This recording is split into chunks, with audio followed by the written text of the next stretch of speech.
यक्ष प्रश्न,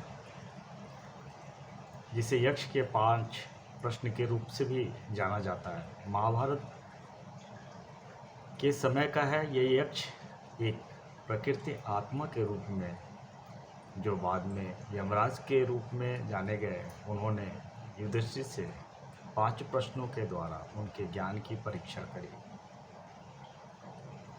प्रथम प्रश्न उन्होंने जो युधिष्ठिर से पूछे थे कि दुनिया के सबसे अद्भुत चीज़ क्या है, तो युधिष्ठिर ने कहा था, सबसे अद्भुत बात यह है कि लोग हर दिन दूसरे को मरते हुए देखते हैं, फिर भी उन्हें लगता है वो हमेशा जीवित रहेंगे, क्योंकि उनके बातों में, कर्मों में, व्यवहारों में और विचारों में इसी तरह के संवाद संग्रहित रहते हैं। दूसरा प्रश्न है, ज्ञान की प्राप्ति का मार्ग क्या है? काफ़ी उत्कृष्ट उत्तर है। ज्ञान की ओर ले जाने वाला मार्ग बुद्धिमान और विद्वान लोगों की संगति है। बहुत सारे प्रश्नों का उत्तर जब आप बुद्धिमान लोगों के साथ होते हैं, विद्वान लोगों के साथ होते हैं, तो आप प्राप्त कर लेते हैं। तीसरा प्रश्न, ऐसी कौन सी चीज़ है जो मनुष्य के साथ पैदा होती है, उसके साथ बढ़ती है और उसके साथ ही समाप्त हो जाती है? इस प्रश्न के उत्तर में श्री युधिष्ठिर जी कहते हैं, इच्छा मनुष्य के साथ पैदा होती है, उसके साथ बढ़ती है और उसके साथ ही मर जाती है अर्थात समाप्त हो जाती है।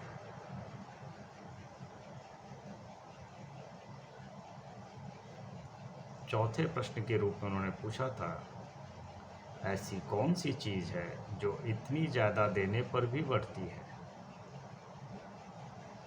तो युधिष्ठिर जी ने उत्तर दिया, दान ऐसा है कि अगर इसे बहुत ज़्यादा दिया जाए तो वह बहुत ज़्यादा ही बढ़ता है।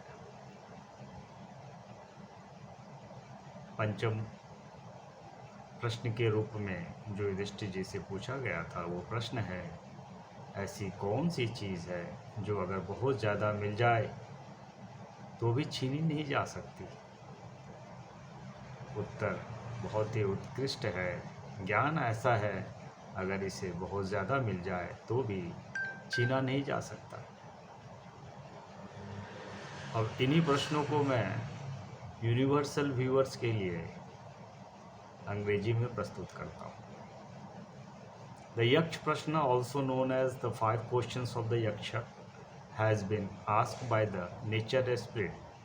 Later it was discovered as Yamraja himself asked his son Yudhishthira regarding this, to just examine his knowledge, understanding and maturities.